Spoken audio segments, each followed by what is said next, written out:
Demon Eye is a special eye that gives the wearer incredible power. Just by having it, demons have the advantage.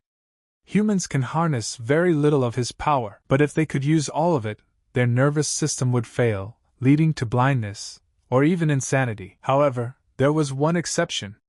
The Demon Eye was very dangerous, and could do a lot of damage.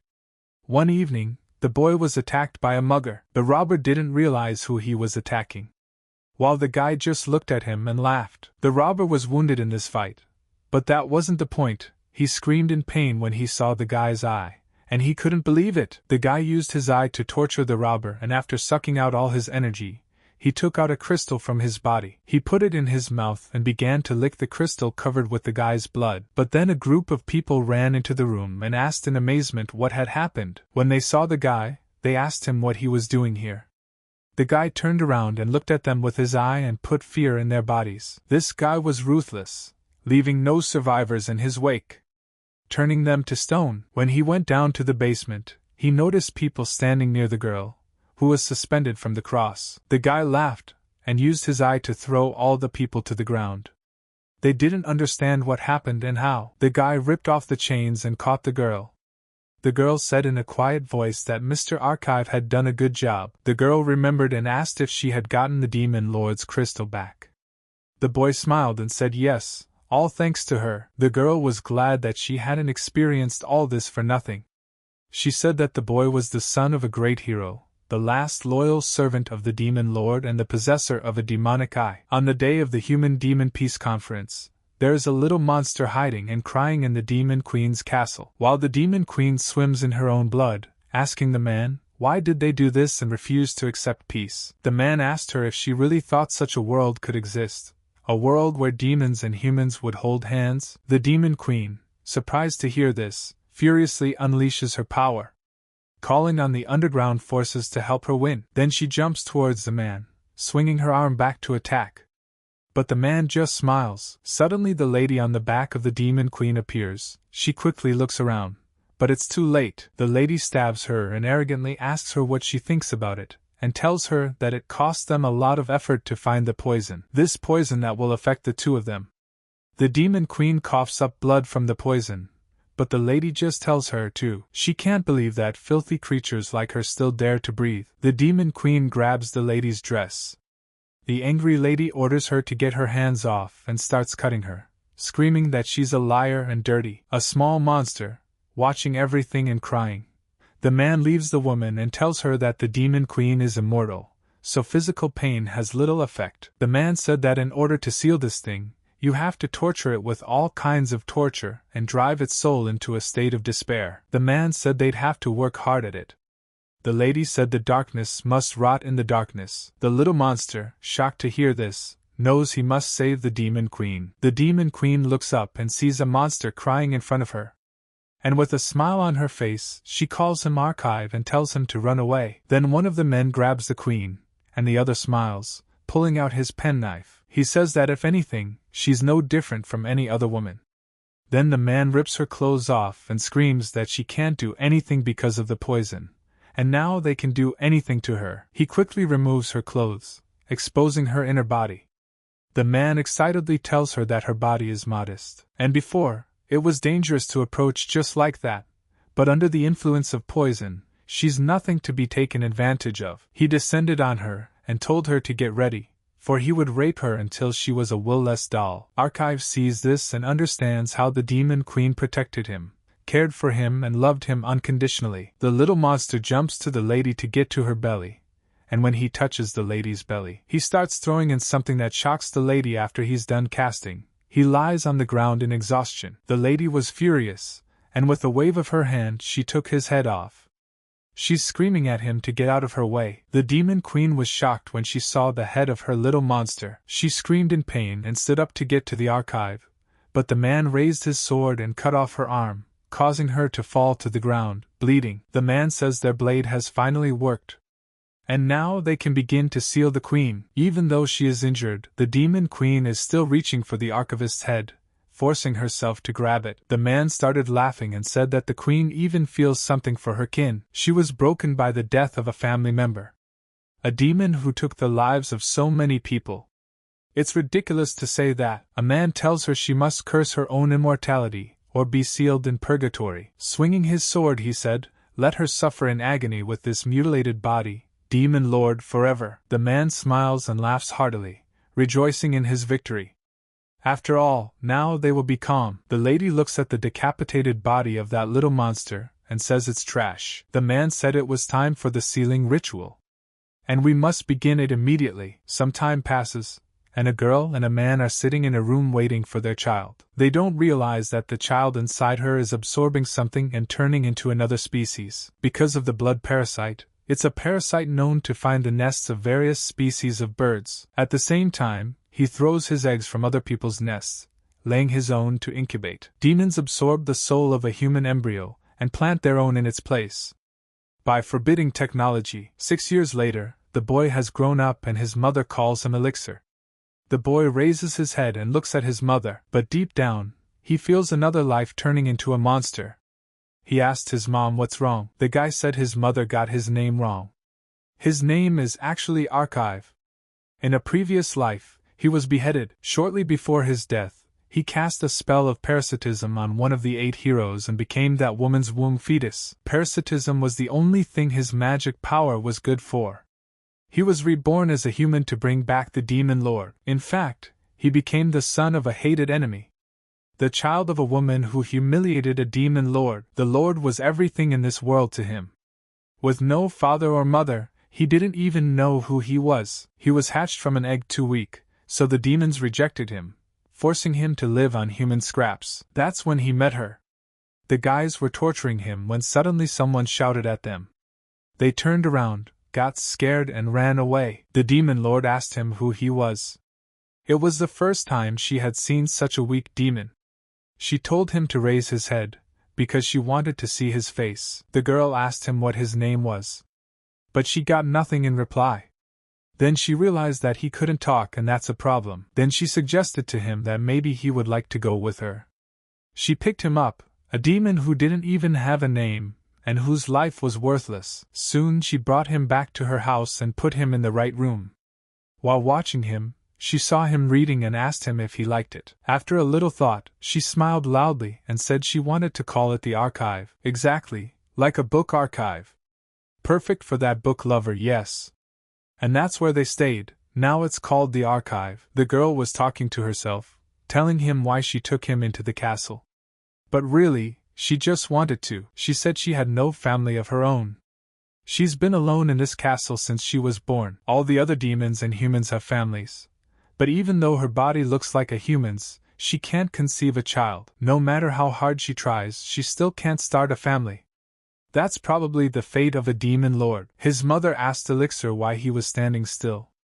The boy smiled without showing it, and said that everything was fine. This woman, Liselot Alexiel, his human mother, and the one who humiliated the demon lord, Archive, was filled with anger, and prepared that he would definitely kill the 8 heroes and her included, because inside their bodies there are crystals in which are sealed parts of the demon lord.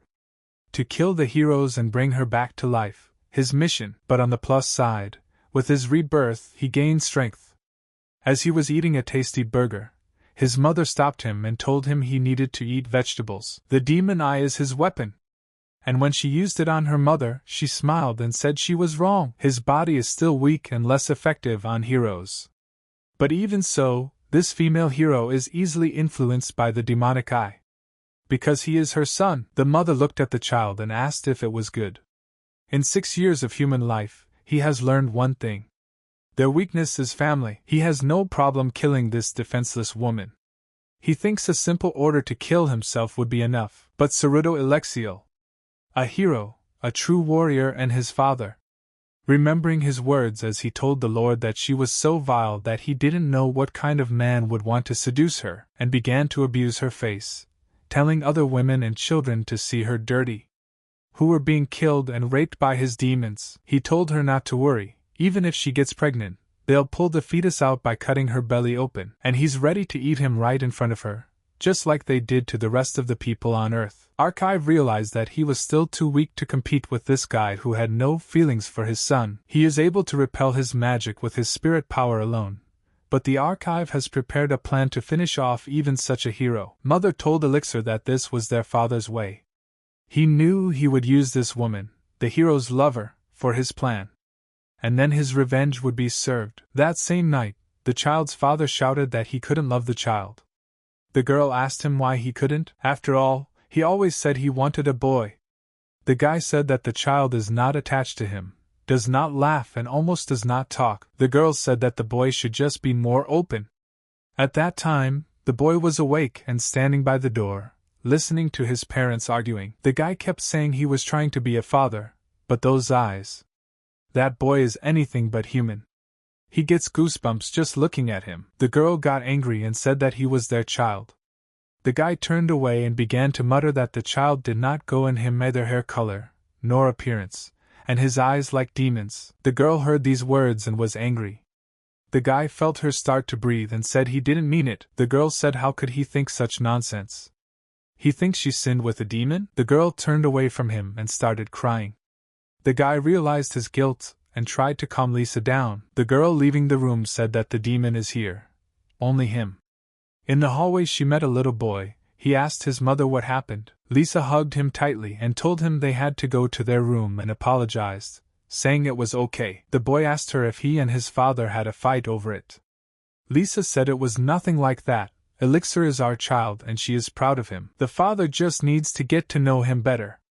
The boy used his demon eye and asked what her mother wanted. Lisa, under the influence of the boy's power, said she wanted to live happily ever after with Elixir and Daddy. But his dad is afraid of his son, and it seems there's another woman in his life now.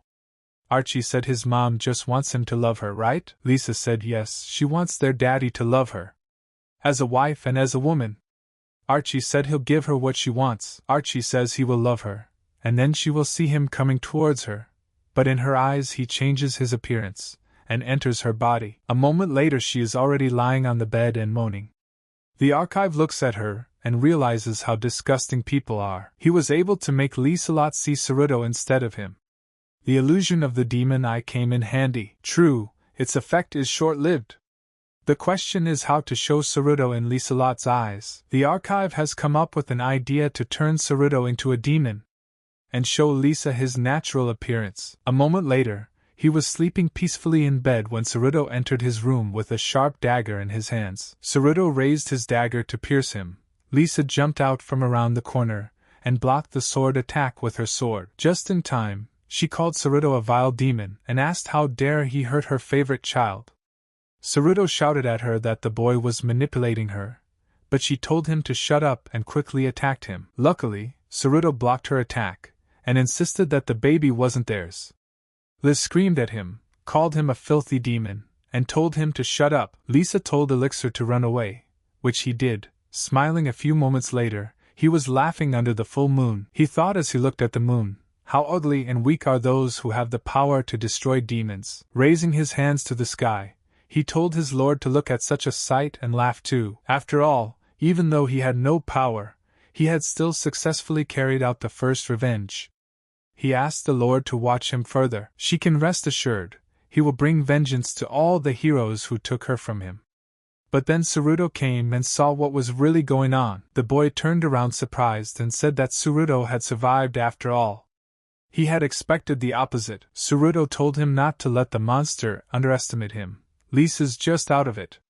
Then he raised his spear and told the demon to tell him what he had done to his son. The archive smiled broadly and said he'd eaten it. And it turned out that the hero's child tasted delicious. These words caused Saruto to scream in anger and point his axe towards the boy. The head of the elixir affectionately called Saruto his father, asking if he was really going to kill him. Saruto was shocked to hear this, and stopped just in time before the axe struck Saruto's son. Then he remembered someone asking him if he was sure it was right to go to work and leave his pregnant wife alone. He's making money for his child's future, but in the past he was a great guild warrior. Then why did he choose to work in a corner mine in a forgotten village? Saruto said that he only wanted to provide Lisa with a normal life, and that he was going to be a father, and therefore a strong support. Suddenly blood splattered everywhere, and Saruto was shocked to see a long sword piercing his chest. When he looked back, he saw Lisa, who angrily told him that Elixir was her son, after which Saruto fell, after which Elixir raises his hand and thought they were just getting started. The boy snaps his fingers and Lisa's soul returns to her body. Slowly coming back to reality, she sees Saruto's dead, lying in her own blood. Shocked, she bends over, perplexed as to what she was doing and why Saruto was there, lifeless. The boy told her that Saruto was right, hero Lisalat Alexiel. She fell under the influence of his demonic eye and killed her husband because she mistook him for a demon. With bloody hands, Lisa cried and tried to remember how it happened. She asked him why he did it. Lisa, covered in blood, covered her face with her hands. The boy said he wasn't their son. He said his name was Archive, the same demon trash that was killed by her, and started laughing out loud. Lisa covered her ears with her hands and began to pour out her tears harder. Archie asked her to say what it was like to not even realize that she had been raped and inseminated. He told her to say, hero, savior of the world. Lisa slowly touched the sword and wanted to take it. Archive was hoping she'd take it, and they'd see how burdensome family can be for these heroes. He wondered if his demon eye would work. But before he could use it, Lisa had slit her throat. The Archive was surprised that she took suicidal measures to get rid of everything she had and die with her sins. The Archive came to her and said that the death of her husband and the realization that her son had been eaten had hit her too hard. Lisa was still in herself and touched Archive's face with her bloody hand and told him not to cry, because everything was fine, and called him her boy. She held her hand over the Archivist's face and said that her mother was here and would always be there to protect him. Arch realized that these people were the ones who took the demon lord away from him, but there were some good moments when his mother brought him to a place. The boy asked, "What is here?" A frightened boy stood behind Lisa. She told him that this was the grave of her mother's family. But the best part is, her mother was killed by demons, but she was the only one who survived from the forest. If her father hadn't saved her, she might be in that grave too. The boy was surprised and stared back, while Lisa apologized for coming in late, but she had news for her today. When she picked Elixir up in her arms, she let out a tear and was happy to say that she had a family of her own. Battles and revenge are in the past. From now on she will live for her husband and this child, forever. The Archive realized that they, the demons, had made the first move. The image of his mother told him that she would always protect him, and he had nothing to fear. After saying her son's name with all her might, she fell down and didn't move anymore. At that moment, the Archive felt something and tears started to flow from his eyes. He didn't understand what was happening, but then he remembered seeing the Demon Queen asking him if he would become her family. The Archive stood next to his mother's body for a long time, trying to come to his senses. He took out a knife and stabbed Lisa in the chest. Lastly, he said that she would never be more important to him than the Demon Lord. After all, family and attachment to her is the weakest part of a man. Now he finally understood it as well as he could. Taking the crystal from Lisa's chest, he said he planned to use it to the fullest for his revenge until he brings back the Demon Lord. Looking at the moon and squeezing the crystal, he handed it to the Overlord to bear with it for a while. 14 years later, at the castle's huge doors, someone knocked on the door. The guard asked who it was. The man replies that he is hired as a teacher. The guard tells him he needs to see the document. The guard laughed and opened the door and said that he couldn't believe that the son of a hero was invited to teach at the academy. The guard was very gentle and friendly. He invited him in, and called him the esteemed Elixir Alexiel. As the name suggests, an institution that educates children with the skills and talents to become heroes. Students from all corners of the world are gathered here and have outstanding abilities. It is customary to enter this institution, of course, and the children of heroes. But suddenly someone asked him, "He's Mr. Elixir Alexiel, right?" When he turned around, he saw a girl who bowed to him. She welcomed him to the Hero Academy. The girl introduced herself as Ricky Weissman. She said that the headmaster had instructed her to meet him at the gate. She apologized because she had been held up by a student on her way here. Elixir smiled and said it was no big deal, and thanked her for meeting her. Ricky was shy and said with a smiling face that she would take it upon herself to show him around the academy. Elixir smiled back at her, and said that he thanked her in advance for such a kind gesture of welcoming her. Over the past 14 years, he has proven himself to be a qualified teacher. After killing Saruto and Lisa, the remaining bodies, not without the help of the demonic eye, were hidden by the villagers. And he, Their son was left with an acquaintance, and soon he decided to disappear. Outwardly, everything was going well for him. Then he used the power of his eyes to become a nobleman's foster child, and settled down there in complete prosperity. That's when he had a chance to learn to live in high society.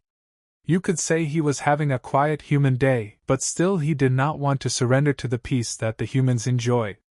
The position and abilities of the son of heroes allowed him to join the guild that hunted the remnants of the demon lord's army. It was all about experience, achievement, and getting closer to hero status.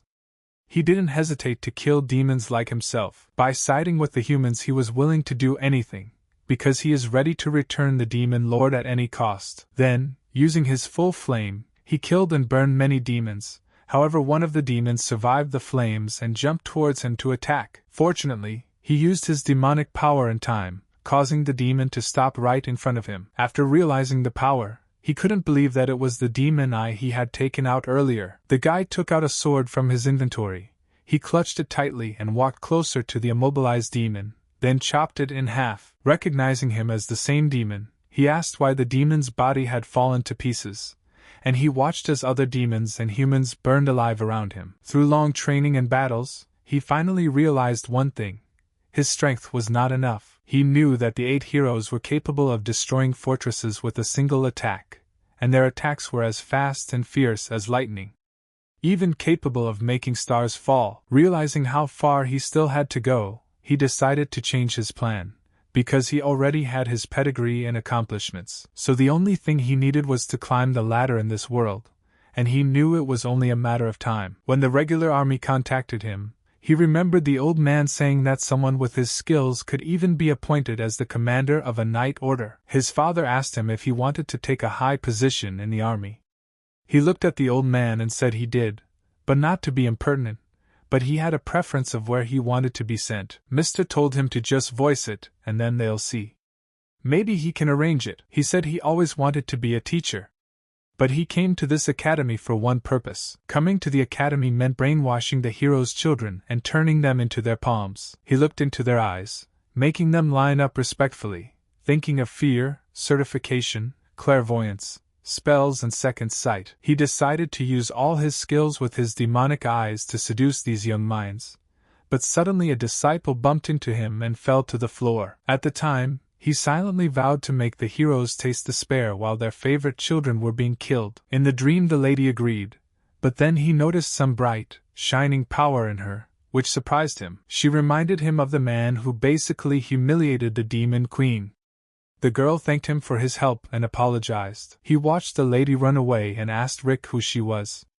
She said she was the daughter of the great hero, Mr. Flugel Lidburn. Adlay Lidburn. A few days later, Elixir was saying that many people have the wrong idea about alchemy. Taking the diary, he asked who had taught alchemy here before him. Something seems to be missing. Holding out the book, he said that people often think it's a form of magic. But he'd say they're wrong. When he saw Adlay Lidburn in the audience, he was surprised. She is the daughter of Flugel Lidburn, the sacred knight who sealed the demon lord. Given her knowledge, skills, graceful face and exemplary behavior, no wonder that blasphemous knight adores her. But there's one thing that bothers him. The isolation. There's no hint of any friendship. Do gifted people really prefer solitude? But suddenly, the most difficult child in the academy said that alchemy was useless. He said he didn't need a class in potions or poison making. Elixir said that alchemy inherently encompasses more than just potions and poison making. If this guy has this perception, they will change it right now. He used his power to take the paper and shred the table. Everyone was surprised and stared with their mouths open.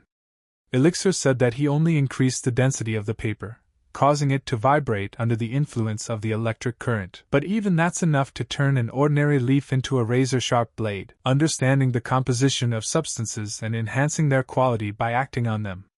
He used his power to make things fly and told the guys that's what alchemy is. At that moment, he put everything back together, and everything went back to the way it was. He asked if he had managed to get them at least a little interested. The guys began to rejoice and were surprised at what they saw. After all, they began to like this subject more from now on. Elixir looked down at them and thought that these freaks, who are so easily surprised, are going to become heroes? This is ridiculous. Seeing the child of a true hero, at least she would never be surprised. Seeing her smile, she went there with the others. The arrogant guy said he wasn't surprised that the teacher could cut up a table of paper. Elixir said he'd show you differently then. Apparently he has a knack for alchemy. Let him try to turn this water into something else.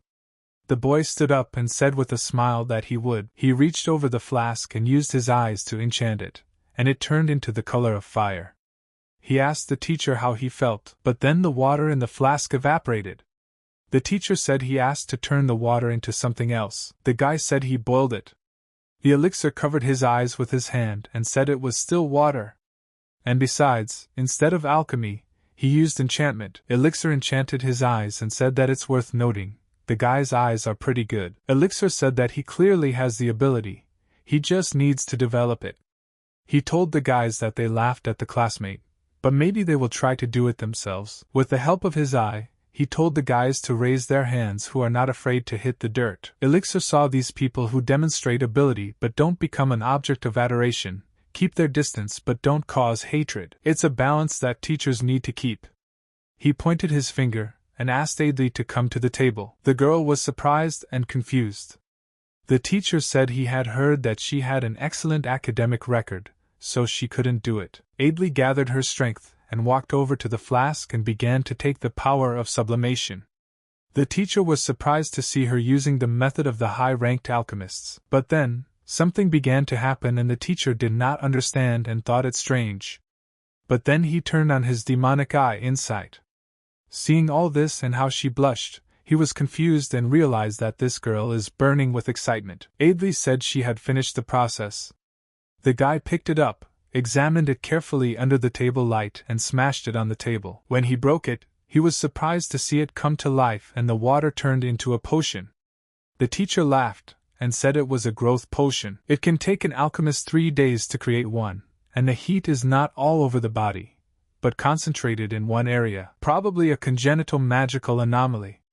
It's not uncommon in the best bloodlines. He thought it would be good for him. Rika praised Elixir for his first brilliant lesson. Elixir thanked her and said he had a question for her. He had heard that teachers can give extra and individual lessons to the best students. If he is not mistaken, is this a special class? Rika said yes. The academy gives such a privilege to teachers who are outstanding in their field. The teacher said he'd like to teach Whittly Lidburn.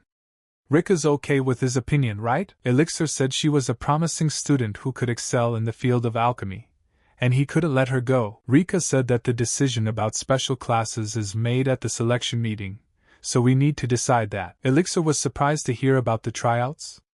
Rika had said that the teachers would demonstrate their skills in front of the best and most gifted students. Elixir understood and said, so the students choose who will give them special classes? Then in that case he said he'd talk to her in person.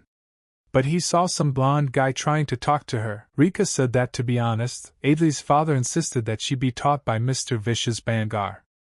It's a family decision, so she'll probably obey. However, he simply smiles back, seemingly unfazed by this information.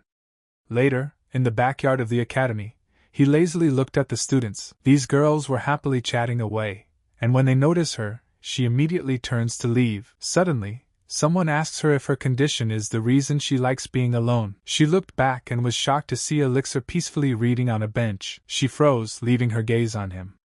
Elixir had told her it would be better to discuss this over a snack. The naked girl did not speak, but sat next to him, keeping a great distance in the middle. But then she looked at the teacher strangely. Elixir was taking out his lunch and seeing her look, he asked, "Is something wrong?" The girl averted her gaze and said it's okay. It's just that the sandwich looks appetizing. Elixir took a bite of his sandwich and said that he understood everything. The girl saw him eating sweetly and said that his wife must have made it for him. When Elixir heard that, he almost choked on his sandwich and told her he'd never been married. The girl was amused by this and asked if the teacher had made his own.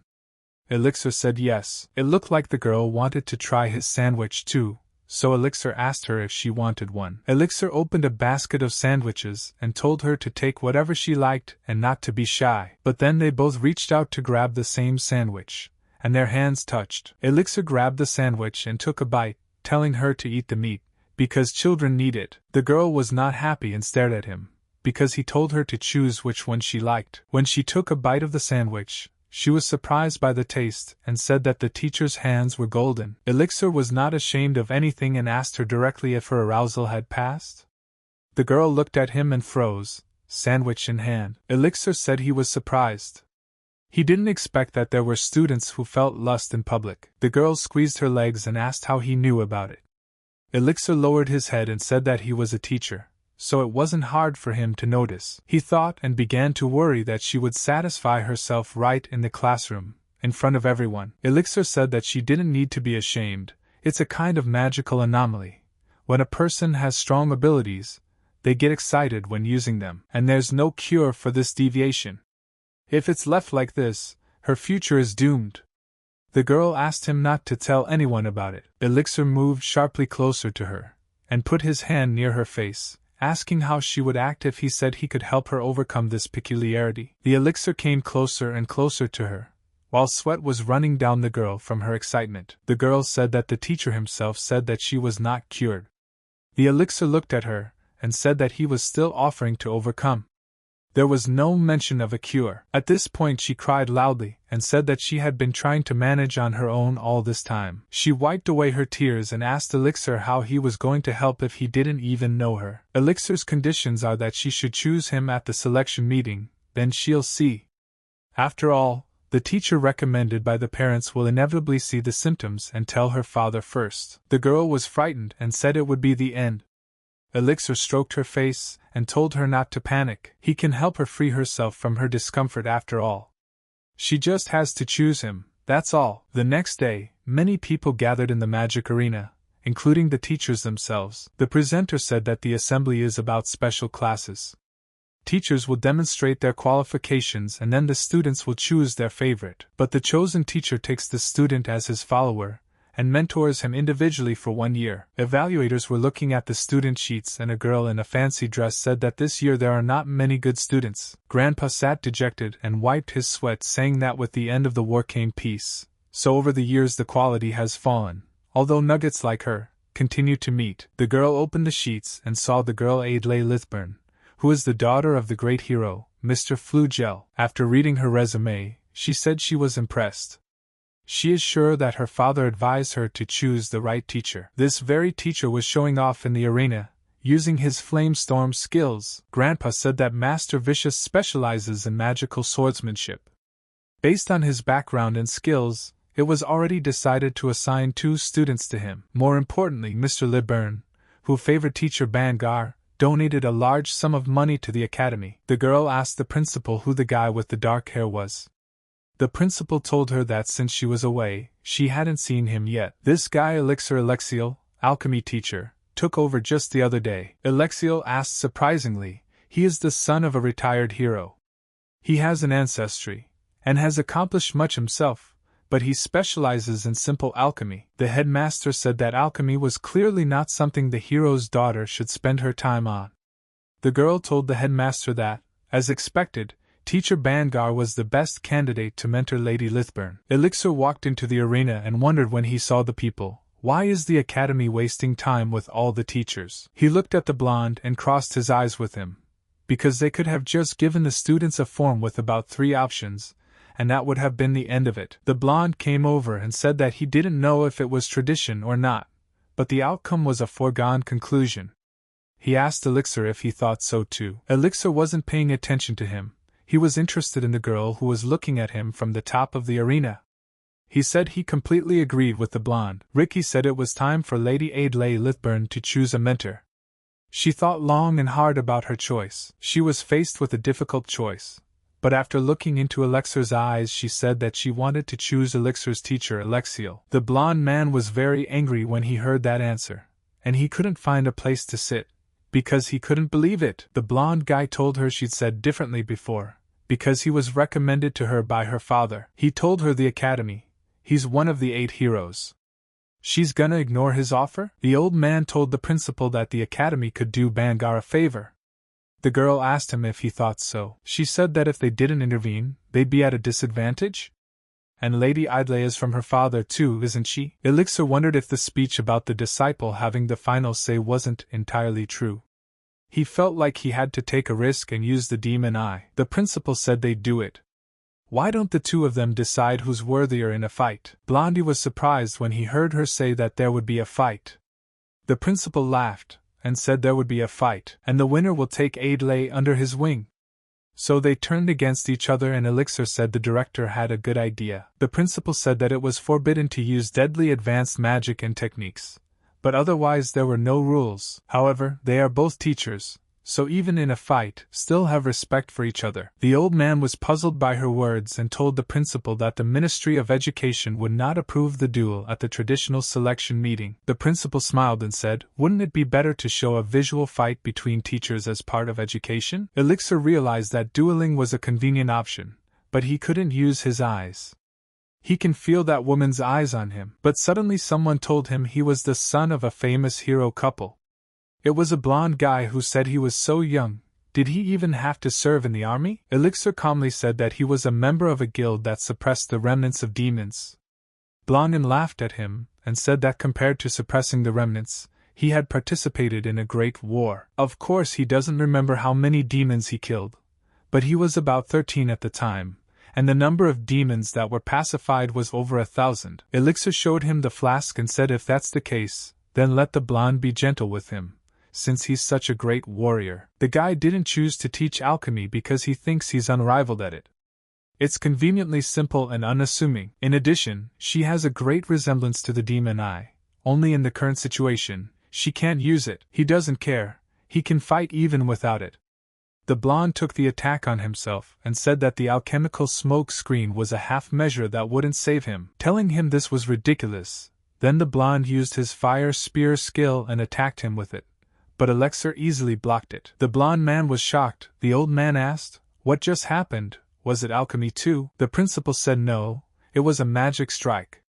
Creates a shockwave of magic to deflect an opponent's spell. After all, the lowest level ability, even mania, is hard to call, and using it requires a small amount of magical power. Even so, the technique itself is difficult, because the wrong timing of the attack will result in failure. The principal watched the fight, and licking her lips she said that it was not bad. She was beginning to like this young man. The blonde constantly attacked him with his flames, but Elixir just calmly blocked them with a magical strike. Then the blonde man tells him it's time to face his sword. Blondin attacks him with his sword, but Elixir blocks the attacks, using his staff to make Blondin not believe it. Blondin asks him how he blocks his attacks. Blondin tries his best to push his sword with anger. Elixir calmly replied that since he knew that his father was a warrior, the blonde jumped away from him to gain distance. Then he decided to activate the spell circle to use his wide area spell.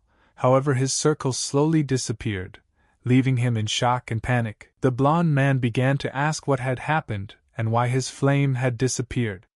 Elixir put his staff on the ground and told him that fire magic is deadly. There's no arguing about it, and works well against most people. And yet, even with a dash of magic, fire remains itself, the element that is most dependent on the environment. Elixir saw the blonde man angry and sweaty.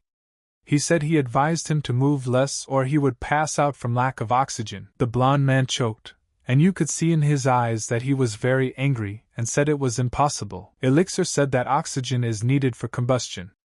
The powder in that first thrown test tube heats up the surrounding space, drawing oxygen out of it. Taking it in his hands, he said it's sodium bicarbonate, just treated with magic. The blonde man lowered his sword and said that the elixir heated the baking soda, causing it to burn. Elixir smiled at him and said that the blonde man was right. He asked him if he still wanted to continue. The blonde put his hands on the floor and screaming, called him a goddamn amateur, telling him to get in touch with him. Elixir immediately took his stand. Seeing the magic circle of heat, he realized that the blonde was going to use advanced magic. The blonde man took all his strength, and with a gust of eruption, he endured this heat and decided to attack him. Elixir was surprised to see how the blonde man had managed to melt the soil not with flames, but with lava flows. But then Elixir with his demonic gaze saw that the girl was in danger. She was slowly being covered in lava. Elixir activated his powers, his clairvoyance. He saw that things were bad and could end badly. The ability of the demonic eye to discern and anticipate the movement of both physical and magical entities. It also improves the explosive power of the body, but only for a short period of time, due to the excessive load. He then quickly recoiled, blocking lava in his path, and lazily reached out, thinking that this was his trump card in the fight. At that moment there was a huge explosion. She opened her eyes and saw Elixir covered in smoke.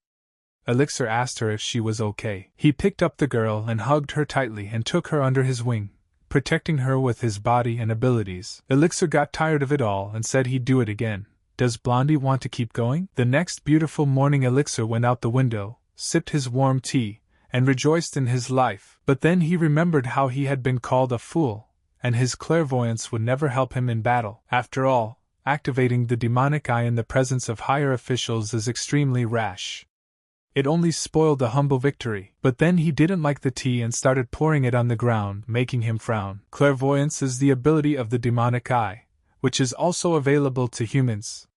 Besides it, they can also use insight. Such things attract attention, but activation in public is not critical.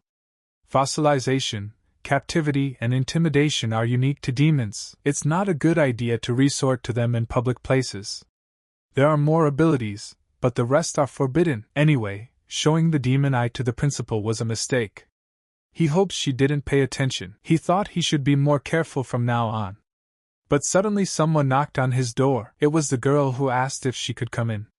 Elixir greeted her kindly and told her to sit down. The girl was humble enough to say that she came to thank Elixir for helping her yesterday. Elixir sat with his back to her and said that he shouldn't be thanked. He was just doing his job. The girl blushed and even cried that the teacher had risked his life because of her.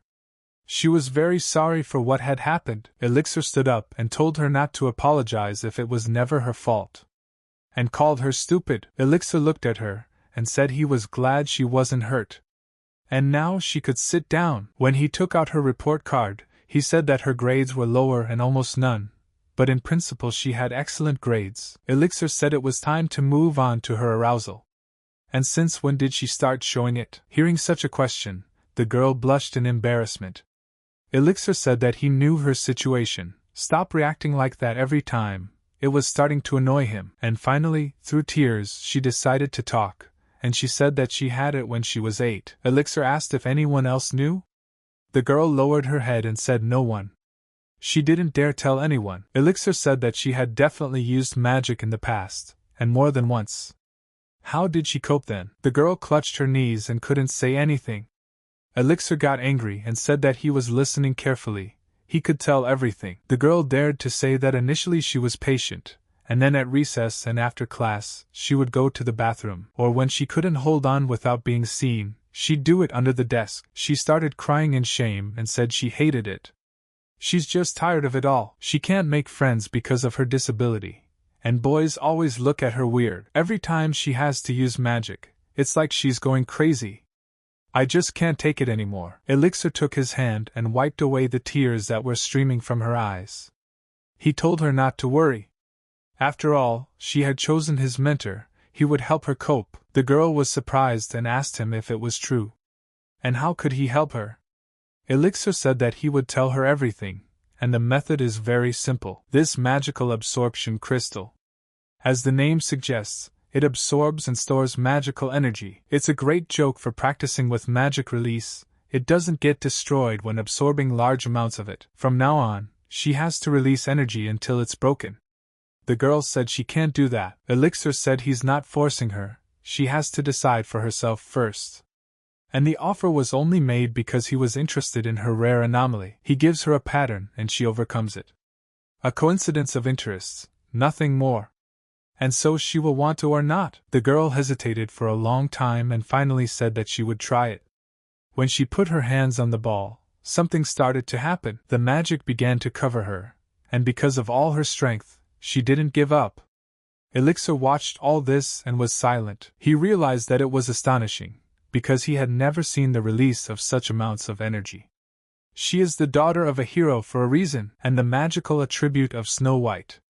Universal power, which is available to all types of magic, but has a high probability of mutating into another attribute under the experience of puberty. In other words, it is easy to become an attribute of not only fire or water, but also darkness.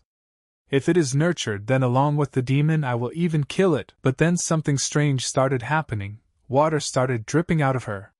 She told the teacher she couldn't take it anymore. He grabbed her hand and said that was enough for now. Now she must listen to further instructions. He told her not to touch herself. Let her keep practicing, and she has to keep it up for 3 days. The girl blushed and was surprised when she heard the assignment. Elixir asked her if she could do it or not. The girl was surprised. What, 3 more days? Since today? She couldn't believe it, because she couldn't bear it anymore. Elixir said that if she can't stand it and loses it, she should think that this conversation never happened. And he doesn't advise her to hide to caress herself secretly either.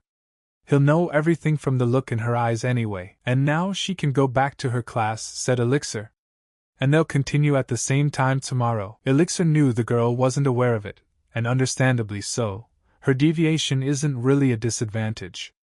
If curbed, it can even increase potential. There are, of course, other options for coping, but he keeps them quiet for one reason. The girl must depend only on him. When she left the room, she found herself in a long corridor where there were no people at all. At this moment she thought. When she got home that evening, she was saddened by Elixir's words. The next day, as she walked through the classroom, she was mocked again. Going somewhere private, she thought to herself. But then she remembered that Elixir had told her that if she fell off, this conversation wouldn't even happen. Through her tears she resisted, but she kept telling herself that she couldn't take it anymore. But then she calmed down and sat alone in silence for a long time. 3 days later, in math class, the teacher told Adlay Lithburn to solve the problem. The girl couldn't get up and fainted. Then she saw a memory from her childhood as she screamed to her father. She was the luckiest girl who was so strong that she was able to create a potion at a young age. Her father petted her and told her she was a good girl, because she had done very well. Opening her eyes slowly, she thought that her father was standing in front of her. But with the smallest of glances, she saw the teacher, and was surprised. The teacher brought her to the room. He said he could see the girl had regained consciousness. He decided to examine her to see if she had hit her head. Don't let her make any sudden movements. The girl tried to say something, but only managed to say the word teacher. Elixir told her that she had done a great job during these 3 days. The girl covered half of her face because she was blushing after what he said.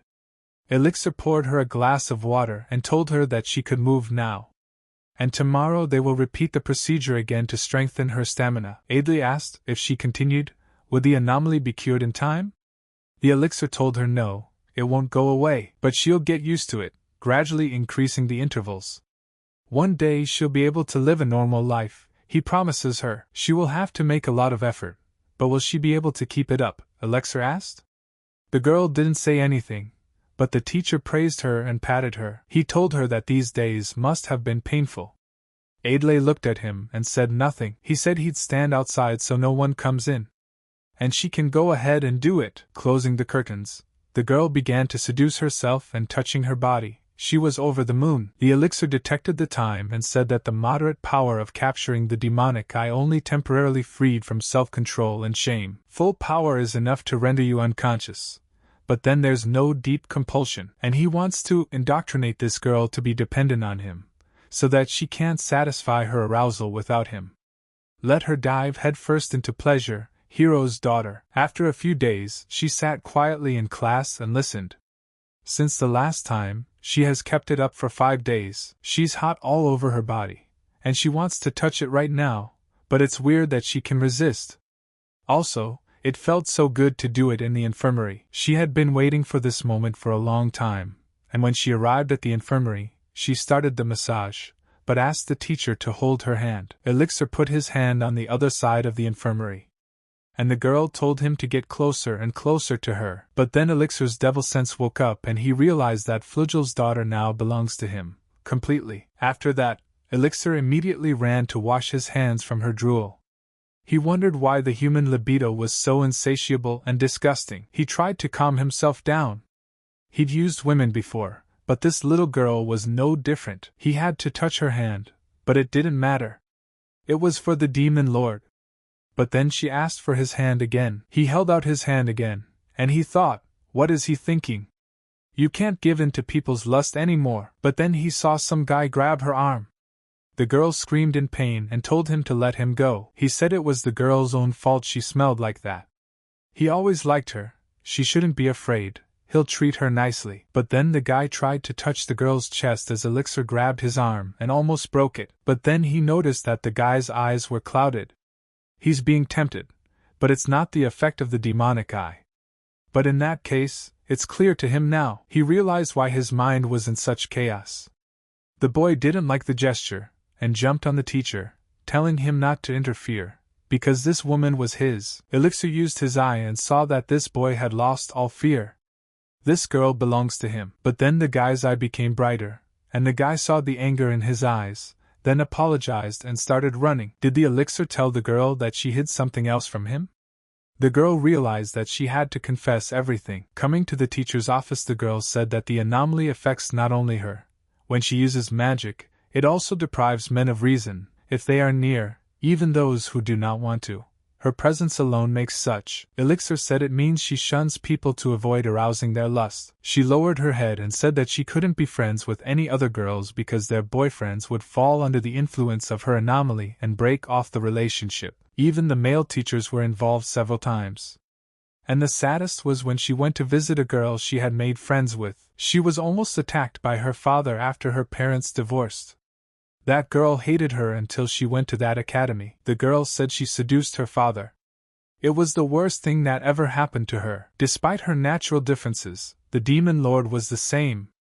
When she was near her, she could unintentionally take the life and drive anyone who came close to her insane. That's why she always had to consciously control it so as not to kill him. But even so, in her presence she was always smiling. The girl slapped her hands on the table and said that she still fought off anyone who wanted to touch her. Elixir asked her why from everyone. The girl said yes, and that's why she is still a virgin. Elixir was surprised and asked her where she was going with this. The girl said that when she was attacked today, she heard that she belonged to him. Elixir said that when he said that, he meant that she was an important specimen for him.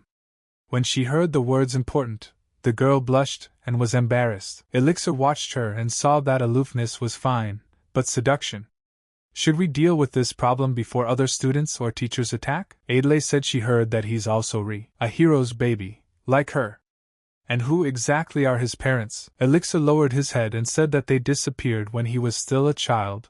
He was raised by his aristocrat foster parents. The girl felt sorry for him and said she was sorry she had asked him about this unpleasant matter. Elixir put down his mug of tea and said that they were elderly and had no children of their own. And they loved him as if he were their own grandson. They died after he left home, but the memories of them stayed with him forever. Adlay understood and asked, so he has no family left now? Elixir squirmed in his chair and said that there was someone who wanted to be his family, and he had sworn to devote himself to him, only he was gone. Adlay asked if she could take her place, and she apologized for being so sudden. It's just that the teacher is for her. To avoid making a mistake, Elixir realized what she wanted to say and used the demon eye and ordered her to get excited. She was so excited that she asked the teacher to come close to her and hug her very tightly. Elixir began to caress her as her friend grabbed her by the throat and told Adlay that this feeling was not love, but just lust. She can use him for sexual gratification, but mark her place so he never hears it again. Adlay started crying and breathing very strangely. When Elixir saw her and what he did, he realized his mistake. The next day, Elixir told the boys that today he would explain what an alchemical catalyst was.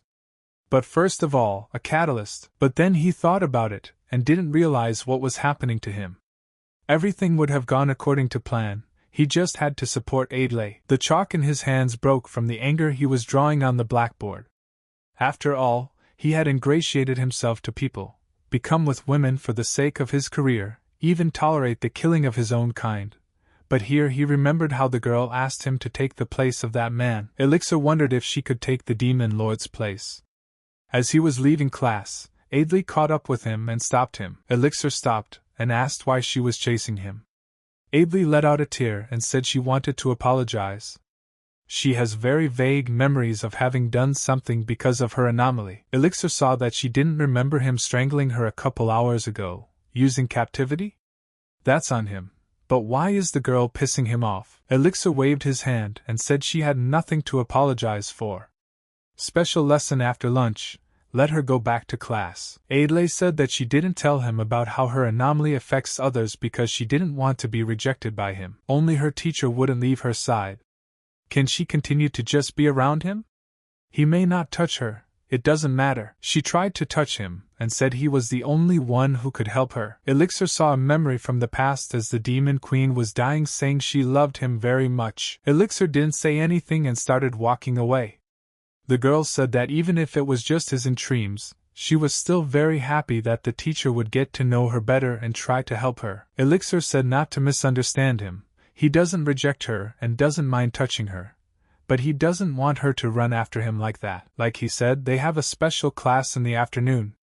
The girl ran off and said she'd be on time. Seeing her leave, the guy felt free.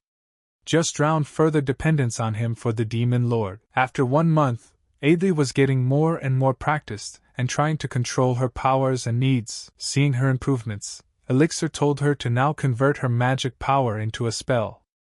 And then she did a burst of light. When Adlay saw it, she told her teacher that she had succeeded. She was very happy and excited about it. Elixir saw the shards of the orb and was surprised that she had shattered it. After all, a first-class absorption crystal that even the best mages in the country take half a year to fill. The training was originally supposed to help with the anomaly, but it ended up revealing this girl's hidden abilities. When he touched the glass, he felt that she must have subconsciously suppressed her magic because of the excitement. And now that the discomfort was gone, her power had skyrocketed. If he continues to train at this pace, he will be a hero for another year, not even half a year. Adlay was jumping with happiness.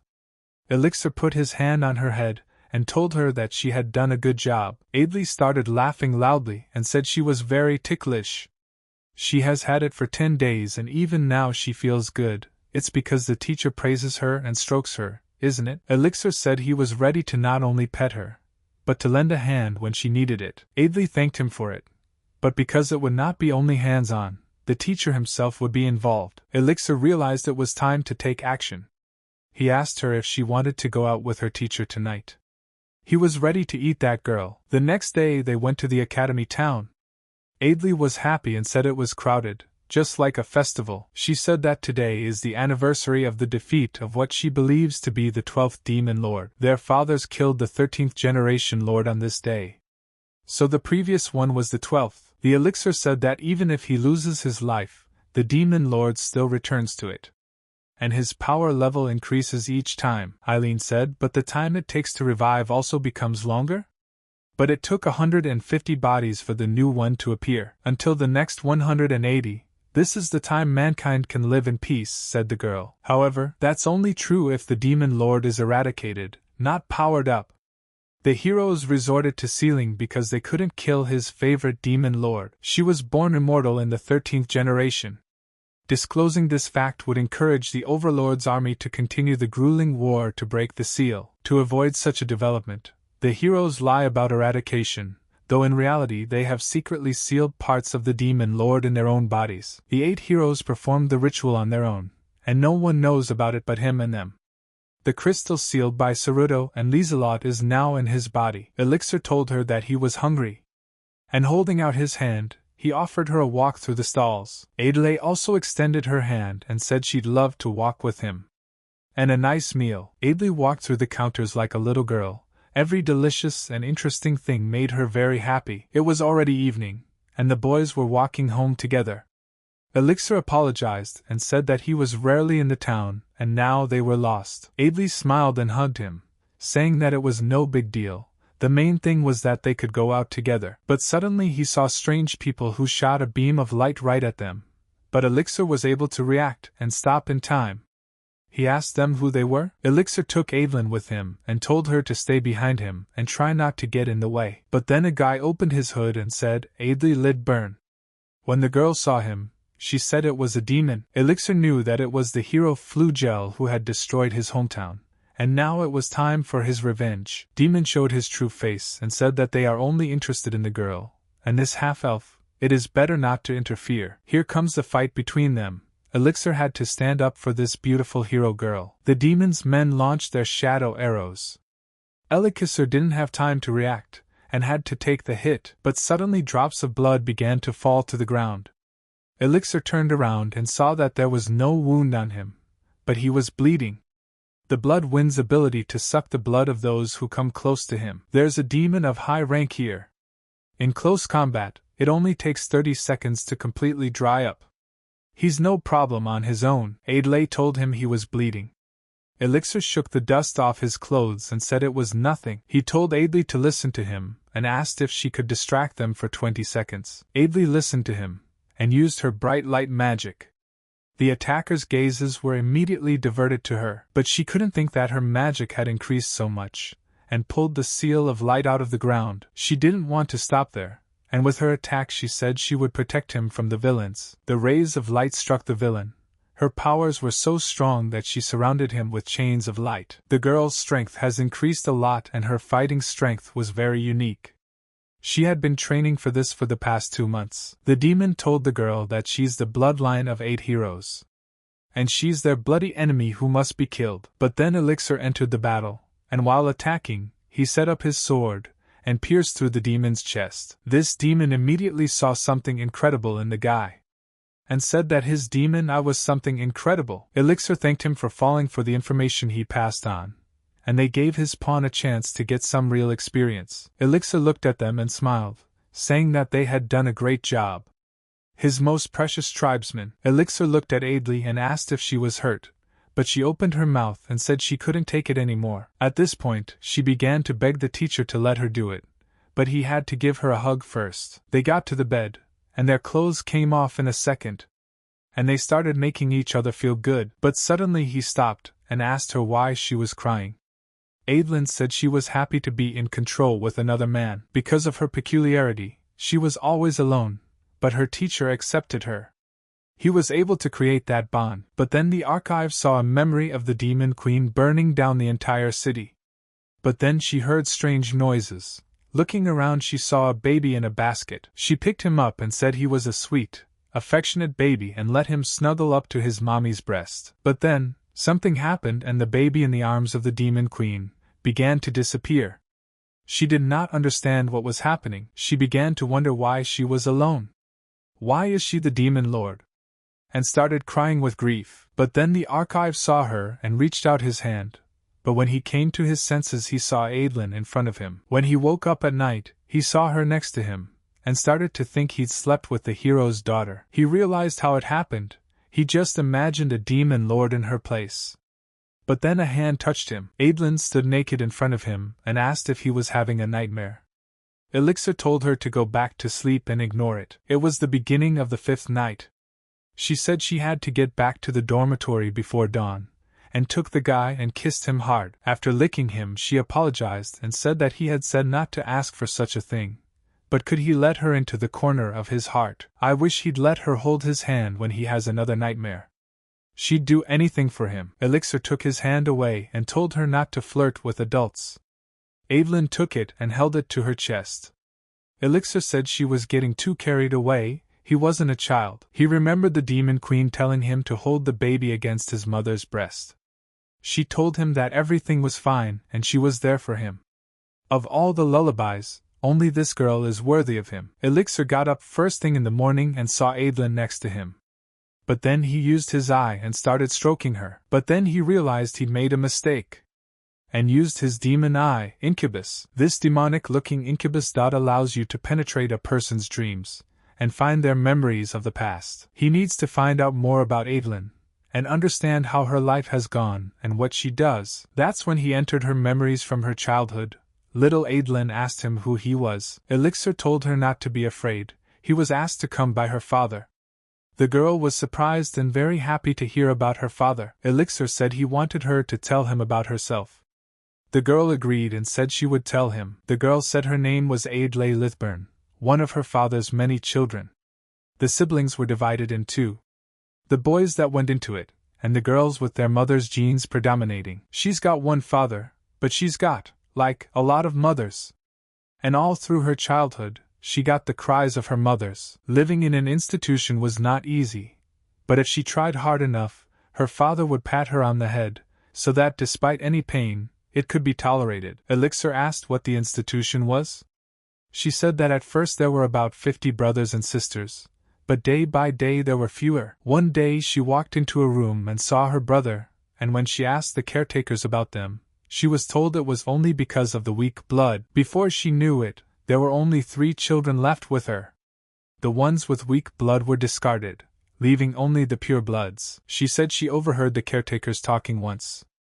The information leaked out, we need to erase it, leave only one, and she never heard anything else. But in the end, she was chosen and the other kids were left in the white room. They told her she would never see her brothers and sisters again. Her father told her at the time. He said that now she will go to school and live like any other child. She doesn't have to be afraid of anything, she will just start all over again. And in the end, she will meet many new brothers and sisters, but she can't tell anyone what happened. Does she realize that? Otherwise, if she breaks her promise, she will join her former siblings. Her father asked her if she would keep her promise. Adlay looked at him with puppy eyes and said she would keep her promise. He realized she was brainwashed. He left Adlay just for the chance to destroy evidence and keep up appearances. She will start going to school and have a normal life. Then she will get basic knowledge and socialize with others. The world was so vast that her heart was overflowing with joy. If she showed the magic she had learned in the institution to the school, she would be praised by everyone. A lot of people would want to be friends with her and accept her into their circle. But that's just what she thought. But it wasn't that smooth. But the genetic peculiarity of her body did not allow contact with others. And every day she cried incessantly, and was lonely. She begged for someone to find her. But then Elixir came to her and hugged her tightly. But then she realized that she has a man whose hands are much cooler and more gentle than her father's. And now for his sake she would do anything. But then she woke up and said that she was very fond of the teacher. Elixir said that he had to admit that he was fond of her too, even if only slightly. Elixir wiped away her tears and said that he never thought he would one day have such feelings for a person. And yet he doesn't love her and doesn't deserve to be loved. Elixir held out his hand and apologized to Adlay, saying that meeting her had only strengthened his resolve. But he would definitely kill her father. Father Adlay sat at his throne and was surprised about the demon eye. The blonde man said yes. The blonde man said that one of his powers was probably clairvoyance. Father Adlay said that clairvoyance is human. It's the only excuse he has for his defeat. Blondie said there were other strange things about him. For example, Lord knew that his hero's parents were missing. Mrs. Lieselot left him in the care of her foster father, but he was against her marriage to Mr. Ceruto, so she didn't have any contact with him. Not only that, but when he got back on his feet, both foster parents died and the inheritance was signed over to him, even though they didn't have kids of their own. It still looks weird. He's definitely not that easy, the Lord said he recognized. He recommended him to mentor Adlay so he could keep an eye on her. You couldn't let any bugs near her precious daughter. But the demon eye brings back memories. Elexiel, I must see him. 1 month passed. Elixir was still teaching at the academy. And her student, Adlay, was still learning from him. Adlay's training in overcoming her physical peculiarity is going well, so that others begin to be friends with her. Adlay was sitting in class when suddenly a girl next to her started poking her with a pen. She showed her something in her notebook and smiled. Adlay's features have more advantages than disadvantages. Her hot flashes can be transformed into a state where human abilities are pushed to the limit. Having been taught that, having suffered inconvenience, pleasure awaited her, Adlay began to listen to him in everything. Another half a year, and it will be a ready-made weapon for killing heroes. The transformation of the attribute of Snow White magic is already underway. But what kind of color will be better? But suddenly all the doors opened and a girl came in, shouting to the teacher Elexiel. He turned around and looked at her. He asked her what was wrong. She was so out of breath. Ricky said the academy director was calling her in. Director, Elixir was surprised. Did he really know about the demon raid that month? No, there were no eyewitnesses. He had taken care of it with his demonic eye and covered up any traces. What, then, is the reason? Elixir knocked on the office. The principal said that since he's already here, he can come in. When he came in, he was surprised. The girl apologized for the suddenness of it, but someone wants to meet him. Let him see, he's got a hell of a man here. He was wondering why him. It was Flugel Lidburn. He extended his hand and said it was a pleasure to meet you. He's tutoring her daughter. Elixir, seeing his hand, began to cheer himself up, and his thoughts told himself to calm down and not to say too much. He knew that if he lost his temper now, it would all be for nothing. He still didn't have enough strength to deal with him. He knew he couldn't make a mistake and let this moment go, and deal with the future as he should. Elixir smiled and told Mr. Lidburn that his parents had told him a lot about him, and thanked him for taking care of them during the war, and he was honored to meet him in person. Elixir said to himself that he should not be hostile or afraid of him. He should answer politely, but he should not hide his confidence. Lidburn said that the boy's parents, Saruto and Liselot, would probably curse him, since they were the ones who took care of him. Elixir said that he was sure they weren't telling all good stories, but to subdue the demon lord without his decisive wisdom would definitely not be possible. Lidburn said that the guy is flattered, but he's honest. He doesn't reproach him for his opinion, although, as a friend, he has done nothing for his parents. Elixir said that her mother had flowers in her garden, which she cared for with all her heart. As she told him, they were given to her by a friend on the occasion of marriage, so that her love with her father would take deep roots, and would not fade for many years. And Lidburn was the only one who blessed their wedding when everyone else refused to acknowledge. But saying that, her mother smiled. Lidburn was surprised and asked if it was Lisa. He suggested that he would like to visit his daughter, but he hadn't been to the academy since the new building was built, and to be honest, he's a little uncomfortable in the presence of a teacher.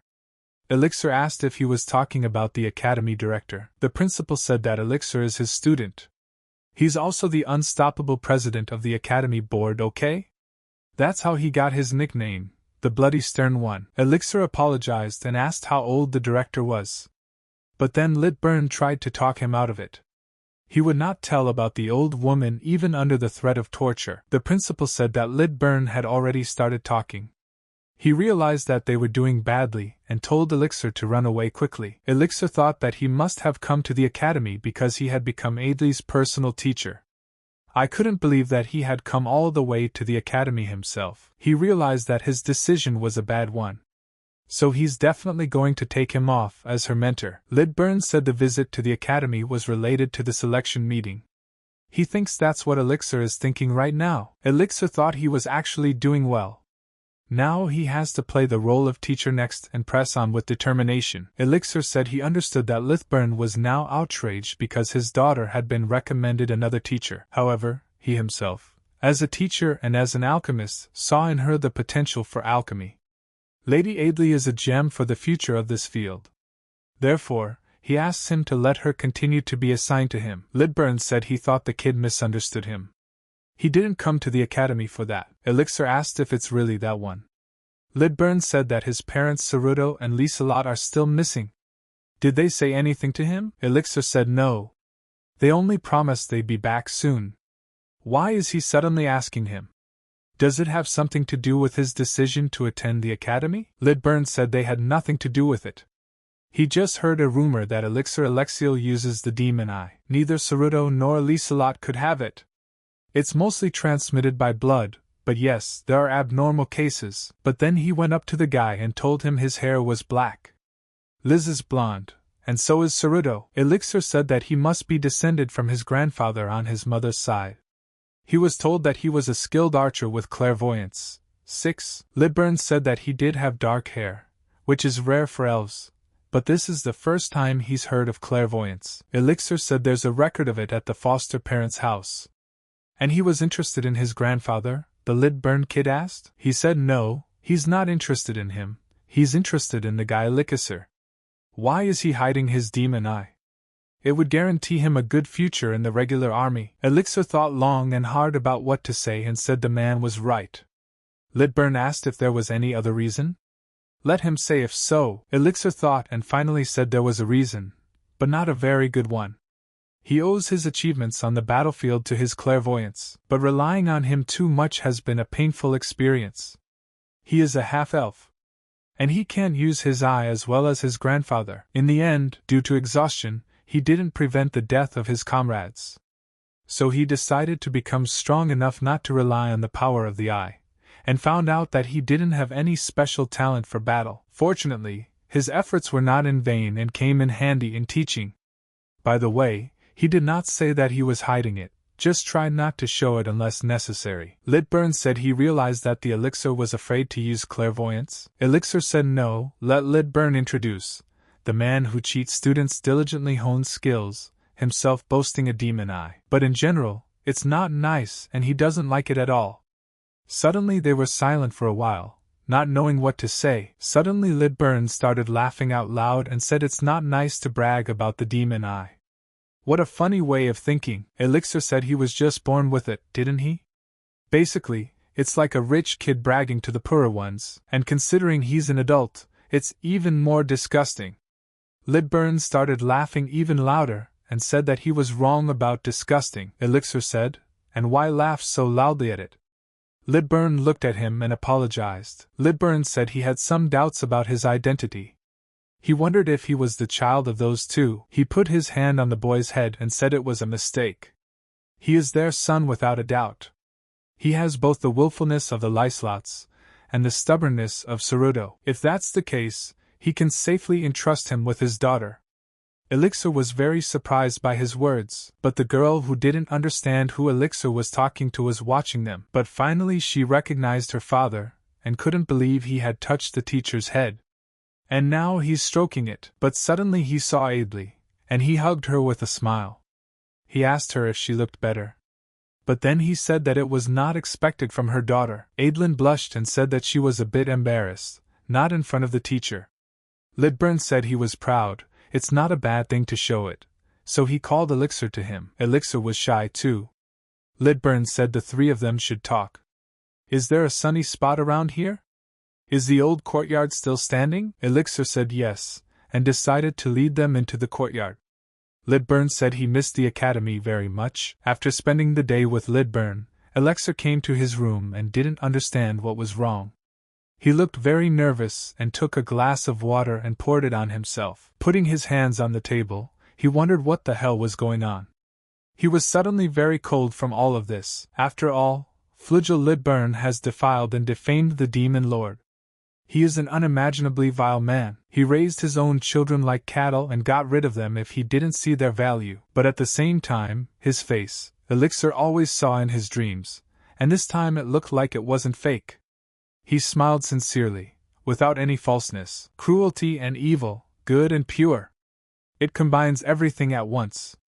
But it's disgusting from the outside. His nerves made him so hot that his heart began to pound. He kept telling himself to calm down, but so far, he's done well, and he's done well for sure. He said he's busy and dropped by the academy on business, but he'll be around for a couple of days, then he'll come back for a visit on his way back. But it doesn't matter if he lets him go or faces him, but he needs insurance from now on. Strength, information, anything goes. He had no choice but to decide whoever and however he wanted. But then he remembered the headmaster saying that Elixir was his student. And now he had no choice, he had to. But suddenly someone knocked on the door and asked, "Teacher Alexiel, in the study?" "It's Ricky's secretary." Ricky opened the door and saw Elixir and told him he was here. Elixir asked her what was wrong. Ricky was scared and said he was wet. Elixir grabbed her and kissed her, licking her lips. Ricky asked what was that and why all of a sudden. Elixir used her demon eye, and she sat on her knees. He told her if she wanted him, she could tell him everything she knew about the principal. Ricky was too excited and said she would. Elixir grabbed her from behind and asked how old the principal was. Ricky said that she had complained that she would be 300 this year. The Elixir said she wasn't human? She doesn't look like a dwarf or an elf. Ricky, through her agony, said she was a witch. Elixir saw that things are bad. And so far, zero useful information. What kind of witch is she? Ricky said it was classified information. Elixir told her to spill it, and then he'd do her for real. Ricky said she was part of the team that subdued the previous demon lord. Elixir was stunned when he heard that. He realized that the survivor was a hero of a past generation. Back then, things weren't just bad, they were terrible. But no, she is still weaker than the current heroes. And the former demon lord was inferior to the sealed one. The witch's powers were at their peak at around 150 years old. If she's already 300, then she's probably weakened, and we can take advantage of that. Elixir used his eye again, and told her to give more information. Ricky told the teacher in agony that he'd give him anything, but he'd have to be even harder on her. Director Desiree's real name is Bibliophilia, one of the former demon lord's subjugators, and a former hero, awe-inspiringly named the Great Witch. But since her retirement, no one has noticed her using magic. There is a strong theory that she lost most of her powers in the battle with the Overlord. Besides, she is already 300 years old, so age must be taking its toll. Her social circle is small, not a single story of an affair with a man. But someone knocked, and the elixir came out. The man was surprised and asked, "Wasn't Mrs. Ricky supposed to pick up today?" Elixir said yes, it was him instead. The man told him to check the goods. When he opened the package, he saw the bottles of alcohol and said, "How many bottles of alcohol are there?" The man said that Mrs. Director drinks it all herself. The man told him to be careful if he took it to her personally. He'd probably have to stay there all night and drink it together. Elixir signed the paper and thanked him for the advice. The elixir pulled a bottle from the crate and began to drink, knowing that even that wasn't his. An enemy hero and a great witch with resistance to the demon eye. But to make it work on her, you need additional means.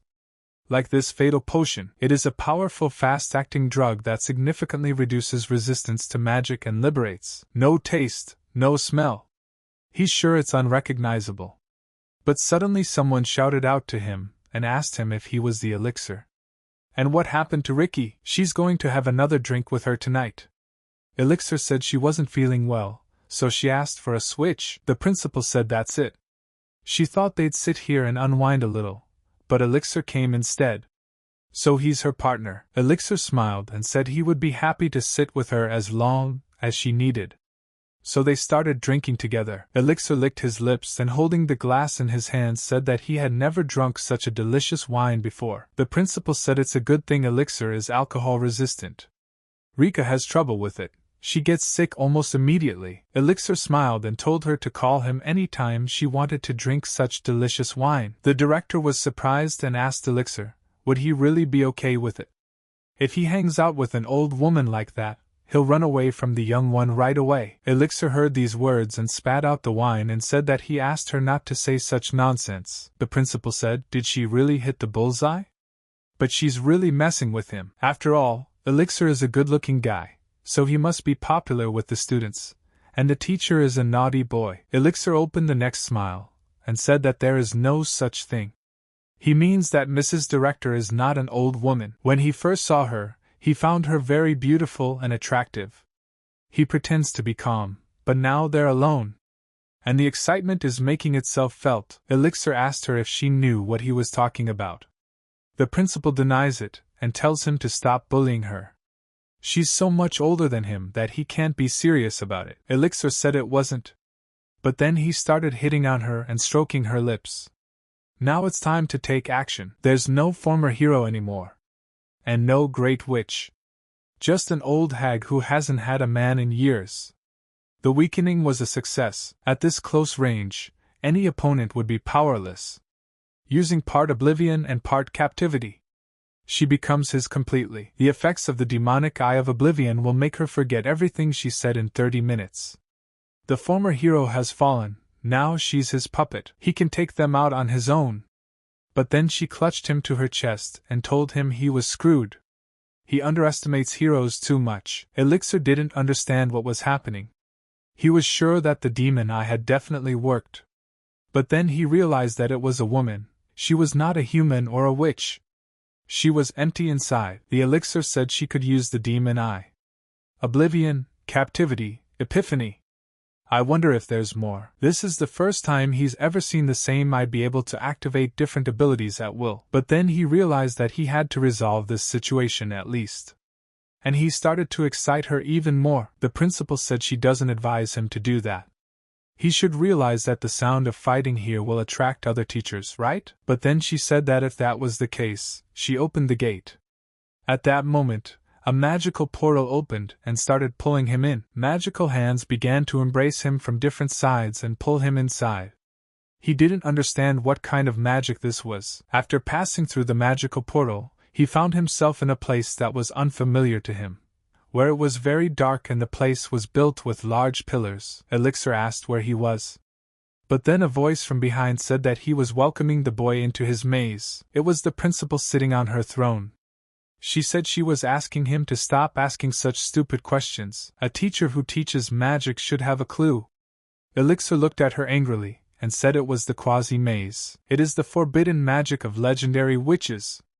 It is created to catch and hold a target. One can only get out of it if he defeats the witch. Inside the labyrinth, her aging process is halted and her powers are doubled. The space is absolutely dominated by the witch. The principal said the guy was right. Elixir looked at her and asked, "So he's completely set up?" The principal said that he thought he was the only one.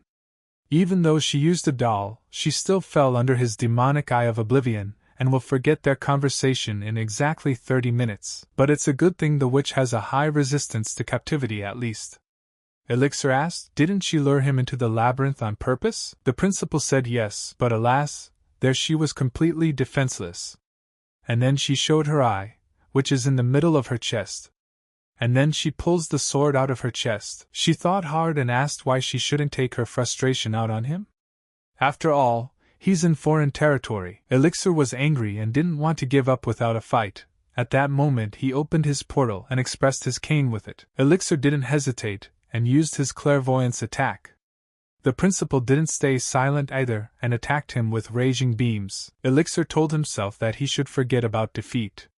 Now he had to do whatever it took to survive, but the beams were attacking him from different directions, so he decided to shorten the distance and bind the witch in close combat. But then she spotted him and launched a magic transformation attack.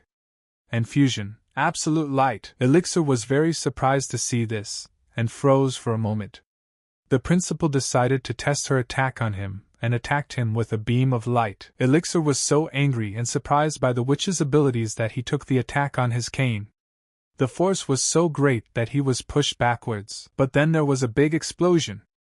The girl was surprised and said she had underestimated the guy. He was able to repel her magic with a special magical strike. But it's a pity that only his blade broke. But in a moment, his blade began to regenerate by itself. The girl was surprised that it was not an ordinary good sword, but a handmade mercury sword. The girl insulted him and asked him if he was thinking of becoming a blacksmith. Elixir knew it was useless to say it out loud. He knows no matter how much effort he puts in, the son of weapons, the supreme flame of his talent, will never compare to the level of a hero. Just as he was an incapable demon, nothing changed when he was reborn as a human. But even so, he's still here. And when he saw his demon queen in front of him, he said he wasn't going to give up. In the darkness howled beams of light from his eyes, which shone brightly and viciously, highlighting some lines behind him. The girl asked if he was kidding. Did he think physical magic could defeat her? And it started out so interesting, but then she realized that the elixir was using a mercury trick. And she was surprised by this attack that she was defeated. But then he changed his point of attack and launched a demonic eye of oblivion attack that should work on her. But if he erased the memory of this moment, then there would be a small window, and his sword would get her. But then the girl smiled and used Blackout's power. Elixir didn't understand or see anything. He said her intelligence was impressive, but her approach was too simple. But the couple ended it all and used the falling block attack. But then the guy's body started bleeding. The girl said it's true. What she likes about him is his vitality. But then she reached out to him on purpose and said what a refreshing feeling. And sitting on the throne, she thanked him for giving her a break after all these years. Now they should just talk. Elixir asked why they should start talking now. The girl said it was because it was no fun to kill him without finding out why he was targeting her. The girl lit up the phone and told him to tell her his story. She'd let him go if she thought it was interesting. Elixir thought about it and asked, "What's the point if he tells?" And she would find out, and then what would happen? It'll all be forgotten in 30 minutes anyway. And there's no reason for her to let him go alive. The girl thought about it and said she was trying to help him. Why would he deprive himself of such a chance? Elixir said she was crazy. He's not a fool to trust her, tell her everything and end up getting killed. The girl said that the guy is a very stubborn fool. She hit the throne with a pipe and said that from now on, according to the law of her Labyrinth, all lies are forbidden. Elixir turned around and realized that this was the Labyrinth owner's oath. From now on, he would not be able to lie here, but of course the oath also applies to her. Everything she says will be true too. The girl pointed her finger and told him to tell him, if she liked it, she'd let him go. Elixir realized that she would forget everything he said anyway. So only he would win in the end. But it can't be that smooth. The girl said the guy was very tedious. So she decided she'd tell him her story first. There at the academy, it's actually her doll, which she remotely controls with magic. She's in a labyrinth because she can't get out. The old demon lord put a curse on her with words. If she leaves this labyrinth, she dies. When she trapped and killed him here. That's the reason why she can't influence the outside world. Only with the help of the puppet. Stupid situation, wouldn't you say, boy? Elixir understood and knew the oath wouldn't let her lie. She wants to let him go so he can help in return? Of course, and anyone would be willing to help, especially since she's a former hero. The girl suggested the guy be honest, and he's actually at her mercy. His demon eye was able to break through the doll to the real body. She was interested in him, so why not find out more about him? Elixir realized there was no other option. He said that he was a demon, came to the academy to kill the 8 heroes, and resurrect the 13th demon lord. He told her everything he'd never told anyone before. And how he'd parasitized a child and killed her parents, and how he'd treated Adlay and made her his pawn. And the urge to kill heroes. The girl began to mock him with her squeaky laugh. Elixir asked what was happening to her. The girl said that now she understands cruelty. Most of all, she liked the part about eating the soul of the child of the heroes and how the mother was forced to kill the father. That's the most disgusting story she's ever heard. How charming and entertaining. It's a pity she's not his target. Elixir asked what's so interesting? She's actually really sick. The girl said she's actually a former hero, and they all fall into 3 main categories. First, ordinary guys with just extreme skill and physical endurance. The second are the righteous who sincerely want to save people and their acquaintances with minimal sacrifice. And the third are those who find no meaning in their existence, all wars. Now does the guy understand what she wants? Since he's planning to kill 8 heroes to free the sealed demon lord, she's all for it. It'll be fun. Elixir got angry and asked loudly, isn't she, as a former hero, on the side of the people? The girl told the archives she needs to make a war like hell. She's going crazy with boredom in this maze. Let him make her heart beat faster with the devastation he brings. And she didn't take sides in the first place. In the last war, I stood up for the humans simply because they were weak enough to be exterminated. Elixir now understood what this girl had in mind. It's more fun to fight for the weaker ones, isn't it? He's beneath people, beneath witches, beneath heroes, beneath everyone. The girl said she can see the guys starting to get it. He's in big trouble, Flugel and Shiaj from picking apart his personality, right? So why don't she give him a little help? The girl went up to the guy and caressed him with her hand. The girl asked him if he would help her. But he realizes she can't get out of here, so she can only advise him. Elixir grabbed her and told her to tell him what his weakness is. What is Flugel Litburn's weakness? What can he do to defeat him? The girl said he needs to take it easy for starters. So he has no weaknesses as such. In a one-on-one battle, Elixir would inevitably lose to him. Even using his daughter in her current state, Elixir said he knows that without her. The girl said that instead of weaknesses, she could tell him about his hobbies. Elixir asked, and what use is he to them? The girl asked if he knew what he was called during the heroic days. He was called the Demon Eye Hunter. Taking them from demons and collecting them was his hobby. The girl said that he took the demon eye and transplanted it instead of his own right eye. Elixir said it's nonsense. Humans can't handle the demon eye because the nerves will be destroyed, and the brain won't be able to withstand it either. The girl said that he's transplanting disposable nerve endings because he's been actively conducting magical experiments on humans. He has access to all kinds of materials. Elixir said it was impossible anyway. How many victims would be needed? But then he remembered the children his daughter had told him about. He realized that Adlin's brothers and sisters, they were material for him. The girl said yes, that's how he learned to use the demon eye. He has no abilities, but the demonic eye has them.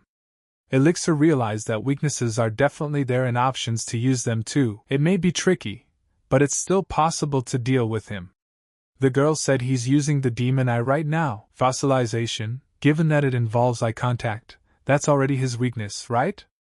Just how to create a situation for him where he has to use his eye. She likes the elixir a lot, but she also finds that damn harsh one entertaining. Elixir said she's already. What's so busy about that bastard? The girl said, he's shallow, his every action is for the good of the people. He may be selfish, but he sacrifices himself, and nerve replacement is not a cure-all. If you keep using the eye, it will eventually go crazy. Isn't knowing this and still going on the highest form of self-sacrifice? Only children with strong genes are chosen as successors to defeat the demon lord. In the same way, those who are useless from birth are left for the sake of the nerves for the eye of the successor. Even though the method is radical, everyone contributes to the overthrow of the future demon lord. This is his conviction as a hero. Elixir said what kind of conviction the hero is talking about. She can't even imagine the loneliness Adlay went through after losing her siblings because of him. He said he refuses to accept that this guy, who is her own father, be called a hero. The girl laughed and said the guy doesn't admit it. Only Elixir, isn't he the same? For the sake of resurrecting a demon lord, absorb a fetus and pretend to be someone else. Killed the parents who raised him. However, he still feels sympathy and pity for Adlay because she is being used in this way. Does he know what they're called? It sounds insulting, but these people are hypocrites. Flugel was one too. He was a ridiculous hypocrite. In the garden of his mansion, there's a flower field where all the sacrificed children are buried. He used to go there every day, fall on his knees and pray with tears in his eyes. I'm sorry, your deaths will not be in vain. Such a hypocrite makes me sick. They're actually the perfect couple. Elixir panicked and screamed that he's not like that creep. The girls said they look alike. If he wants to take him down, then he'll have to act just as shameless and proud. By the way, Elixir was originally a demon, so stop acting like one. Elixir said no, they're different. The girl told him to accept, an incorrigible rotten hypocrite and a scumbag. That's what he is. The girl apologized that they were ending on a negative note, but time was running out. And at the end, how about a parting gift of more advice from the Great Witch? The girl pushed him and said that justice and vice have no meaning. No matter what, the truth is what's inside him.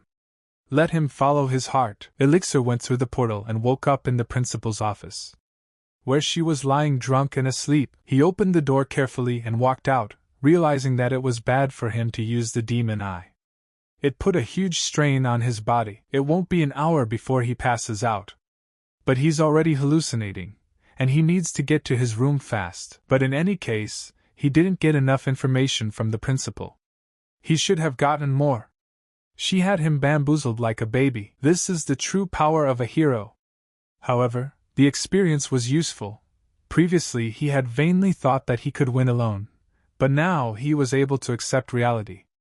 The meeting was not in vain. Moreover, he had nothing to lose, and in response to the word scumbag should have just laughed, take it as a compliment, and proudly declare that it was for the demon lord. He did everything for the sake of the demon lord's return. He for her sake, and yet for his own sake. He thought about it. He entered his mind and thought that he should not use the demon lord as an excuse for the atrocities he had committed. She wouldn't approve of something like that. He's always talking about revenge, but he just wants to see her, right? And to kill the 8 heroes, he wants to feel relief, no?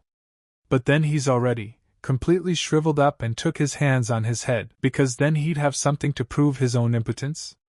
He had to admit, he liked to play with people. His heart trembled at the thought that he was doing evil things for his own sake. He tried to resist his thoughts and denied it. The voice in his head was telling him that he knew it was like this. This whole revenge thing was a personal vendetta. He realized that he was already hallucinating, so he was at his limit. But then his eyes closed and his surroundings went dark. When he opened his eyes, he heard someone yelling at him.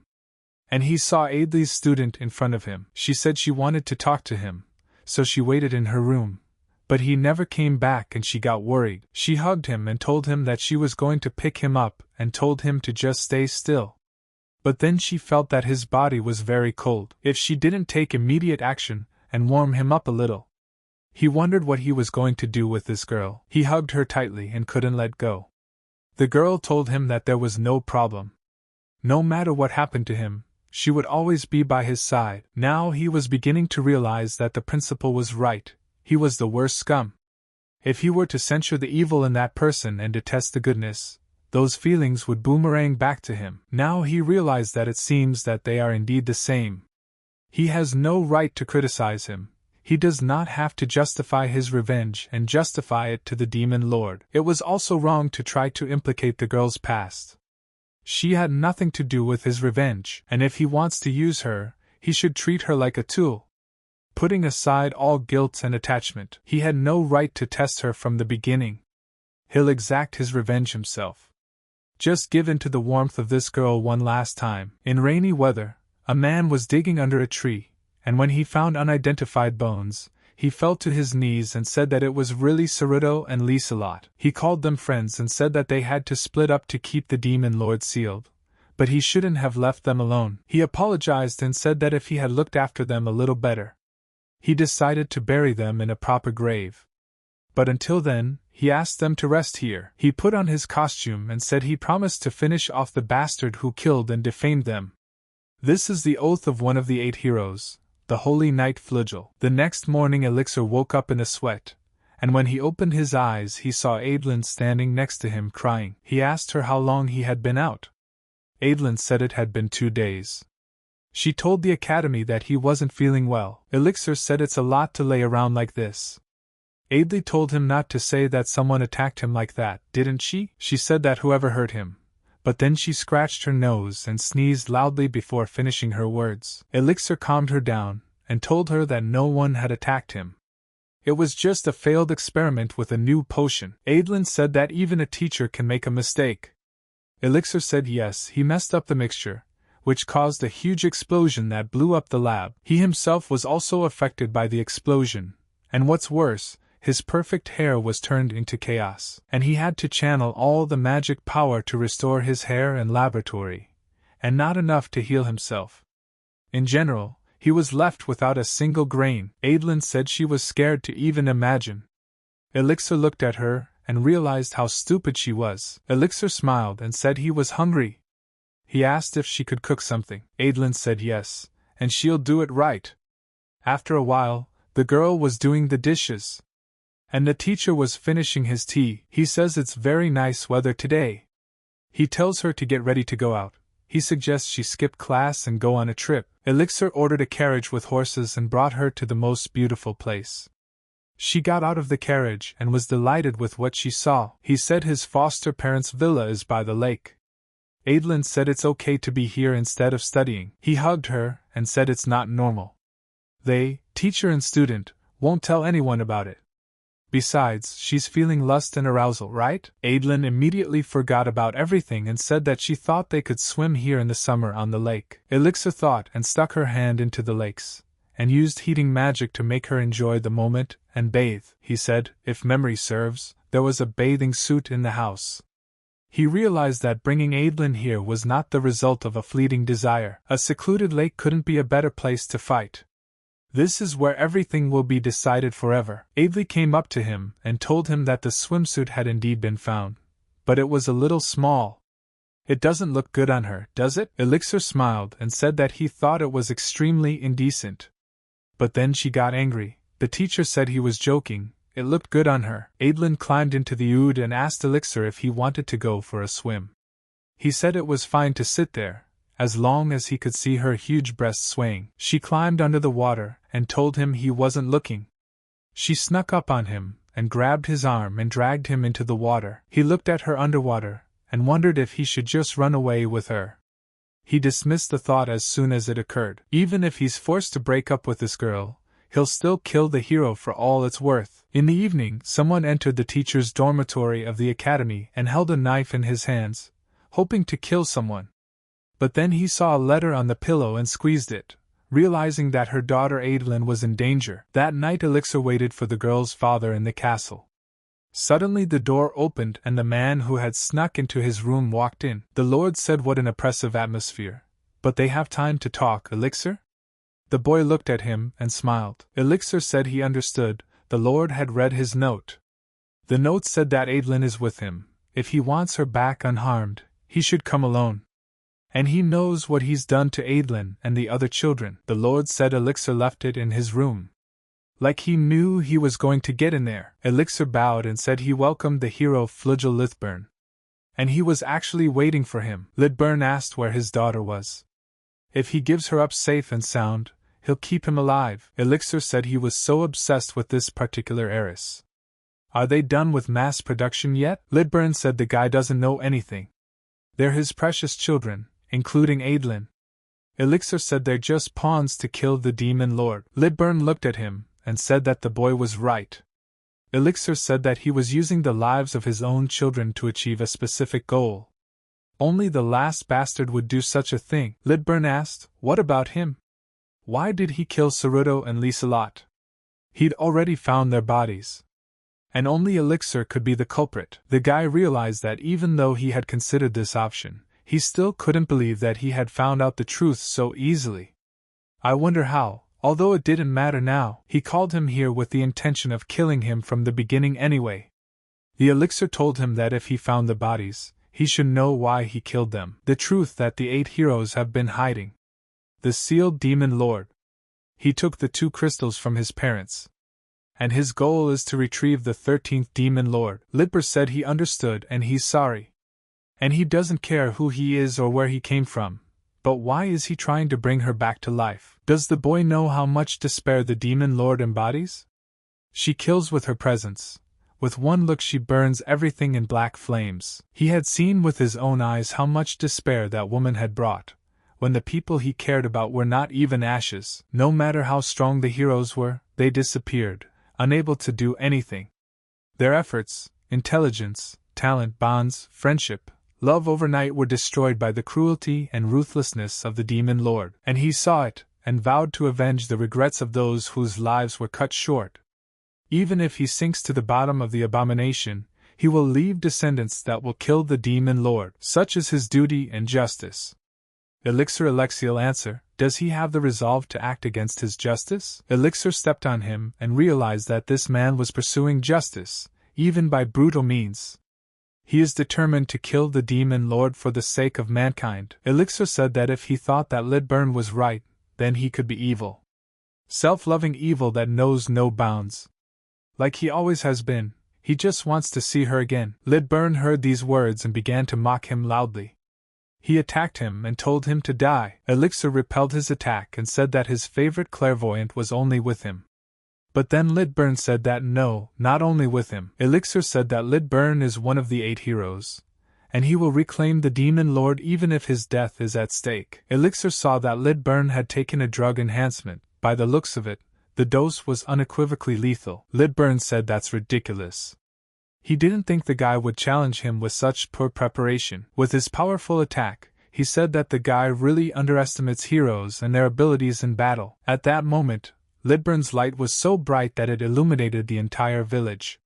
He caused a meteor shower to crucify with his powers. Elixir didn't wait and began to dodge the attack. He realized that the reinforcement of the drug increased the effectiveness of magic, muscles, and regeneration. In this case, it is not the damage caused by it, but the damage caused by excessive activity of clairvoyance that needs to be healed. But now he's completely abandoning his defenses.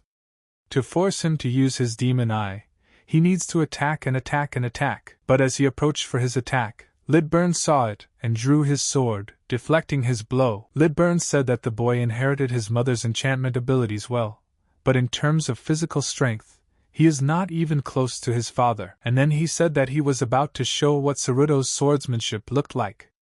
Elixir used all of his abilities to stay alive and managed to fend them off. Lithburn said that the guy was gripped by fear. He made the wrong decision. But then his sword broke, and Lithburn hit his shoulder. Stepping forward, he said that he wasn't done yet, and let him look at the swordsmanship. Elixir saw that the defense magic didn't give him a scratch. He can't last much longer. He needs to break the distance. Lidburn managed to grab his head and said that truly is a man who keeps making mistakes. He didn't give him a chance. Holding the guy down, he started making fun of his face. And it brings back memories for him. The face of a beast, unable to fight at all because it is broken by fear and shame. Just like the demon lord who was abused by his subordinates. But then Elixir remembered all the moments he had lived that day. And taking his spear, he wounded Lidburn's arm. Elixir got down on his knee and drank the potion from the vial, making him stronger. Lidburn started laughing at him, and told him to start floundering. He pulled out all his power, and said he'd take Lidburn away, rape and kill all his loved ones. He'd taste more pain and humiliation than she had and die in despair. And die at his hands, but at that moment, the elixir began spitting blood. Lidburn said that it was the effect of the drug's enhancement and clairvoyance, and he dared to challenge it with this level of strength. Elixir said it was right, he didn't believe he could do it from the start. So he only sought to convince him that he was serious. In this place, and at this distance, Lidburn said the guy was so weak and managed to kill those two. He still can't believe it, so in memory of Saruto and Lisa, he'll send him to hell with his best attack. But then Elixir told him to stop and stand still. Taking Adlyn in front of him, he said that one more step and she would die. Adlyn asked where she was and what was going on. Elixir asked if she was awake. But then she asked if it was the teacher. Lidburn told her not to make any sudden movements. But then she recognized his voice and asked if her father was here too. Adlyn asked the teacher what it was all about. The elixir cut her possession and said it was all revenge. She begged him to stop and not to do it. Elixir said that it was easy to tame this girl. It was enough to listen to her trivial worries, to comfort her, and she was already attached to him like a mongrel. Adlyn asked him why she was doing this. Elixir told Lidburn to watch what she can't believe even now. She seems to think he really loves her. She's a studious, stupid girl. What's it like to have something of value taken away from him? She didn't even realize he was using her as a means to kill him. It's a pity that only Lidburn didn't see his daughter moaning and squirming her ass in front of him. And started laughing out loud. Adlyn said no, he's lying. If she'd been used as a tool from the beginning. Her father saw his daughter only as a means to prolong his lineage. But don't let her say that deep down inside she doesn't understand. For him she is no different from her brothers and sisters from the institution. She was brainwashed, used and thrown away. And for him she is nothing more than a pawn. Lidburn told him to stop and asked him what he wanted. Elixir said he wanted him to take the crystal out of his heart and die. To kill him and save Adlyn, he needs the demon eye, and he realizes it. And with every action he takes, he's pushing him to use his ability. He's only a meter away from its range now. If he takes a step, he'll be petrified, and right after that, the trap will be triggered. Come on, one of the 8. Die at last and find him to free the Lord. Lidburn says no, his demand is unacceptable. And he will give his daughter back for the dream. But then he took that step and the guy's hand started to turn to stone. He told him to turn to stone and the devil died. Elixir realized that he had won and his plan had been successfully completed. But then the seal opened and Lidburn did not understand what was happening. He tried to take further steps, but the power of the seal held him back. And then he was sealed into a big ball. When he came inside he saw walls made of mirrors. He was angry. How did the guy know about his demonic eye? Elixir said yes, the demonic eye's weakness is the mirror. It reflects the ability of the gaze, superimposing it on the activator himself, because the demonic eye wielders are hiding them. One mirror against a hero with superior magic resistance is not enough, and the other thing is their abundance. There's no escape. We can only wait for complete self-destruction, a sphere of absolute sight, a special magic against the demon eye. But after seeing him turn himself into stone, Elixir said one last time, he should die as a hero. Adlyn opened her eyes and saw her father, who was already a stone. She asked him if he could hear her. She went up to him and tried to touch him, screaming at her father, but then she realized that it was all her fault. And decided that she was a bad child and that's why no one loves her. Elixir saw her on her knees and knew it was the right thing to do. He wasn't worthy or entitled to sympathy, so he decided to cut it off. But still, why is it so empty inside? Elixir came to her and told her not to cry. Suddenly, a light began to seep out of her father's statue. Suddenly everything started to break down, and Lidburn said that even if he slips, the hero will never fall as long as he has the Eye of Decay. Elixir was very surprised by this Eye of Decay. It was the first time he had heard of it. Lidburn didn't speak and attack the guy. Elixir didn't have time to react, and only saw the attack pierce his arm to the point of blood. He fell to his knee and pondered. Lidburn told him not to be surprised that he didn't know. After all, the demon eye must be kept secret, but consequently, those who have seen it are buried without exception. The Eye of Decay sees all manifestations of demonic eyes, and neutralizes their effects. It was through his power that he found out who killed Saruto and Lisa. It seems that the memories of the villagers who were disposing of their bodies were affected by the demonic Eye of Oblivion, and his Eye of Disintegration cancelled the effect, and the inhabitants of the returned memory told that the killer was the son of a couple of heroes. He wants the Eye of Decay to manifest in his child. The demon eye is inherited by blood. From his seed, one day one with an Eye of Decay will be born. For this, he did not hesitate to resort to any means. He made Adlay and the other children suffer, but the Eye of Decay is worth it. It contains the power to resist the demonic eyes of the 13th Demon Lord. It contains the power to nullify the eyes of the Demon Lord that burns everything to the ground. If he hadn't lost his right eye as a child to demons, if everything had been resolved in the last war, he would never have gone down the path of sinfulness, if it wasn't for the Demon Lord and him too. But then a girl stood in front of his attack and started defending the teacher. She told them to stop or she would die.